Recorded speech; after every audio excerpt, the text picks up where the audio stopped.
orang yang berkata kotor tidak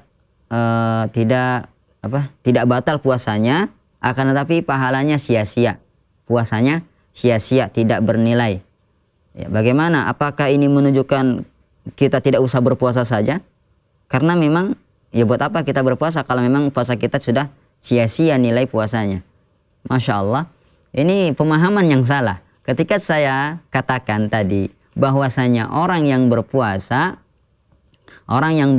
itu tidak batal puasanya disebabkan ucapan kotornya atau persaksian palsunya, bukan berarti dia harus meninggalkan puasa, tidak. Seharusnya kewajiban dia bukan seperti itu. Kewajiban dia bertaubat kepada Allah Subhanahu wa taala agar jangan melakukan tindakan seperti itu. Bukan malah meninggalkan puasa, malah double puasanya, malah double dosanya. Pertama, dosa meninggalkan puasa, yang kedua dosa berkata kotor. Seperti itu. Jadi jangan sampai kita berpikiran semacam ini. Dan ini juga termasuk apa? Putus asa dari rahmat Allah. Dan ini dosa besar. 3 dosanya lagi sekarang.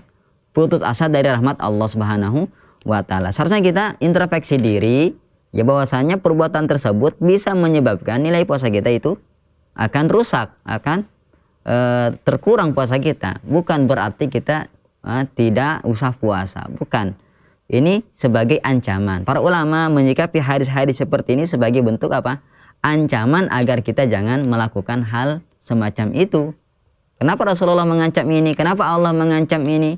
Bahwasanya siapa yang tidak mengerjakan ini maka akan seperti ini, maka akan seperti ini. Bukan untuk dijauhi perbuatan tersebut, bukan untuk ditinggalkan kewajiban tersebut, bukan. Tapi untuk apa? Untuk dijauhi perbuatan yang dilarang tersebut. Ya. Ketika Rasulullah SAW melarang untuk berkata kotor karena Allah tidak akan menerima puasanya, ya Allah tidak butuh kepada puasanya kalau berkata kotor, bukan berarti kita tidak puasa. Sebenarnya sebaliknya, kita berpuasa dan kita tinggalkan ucapan kotor tadi, ya. Wallahu a'lam.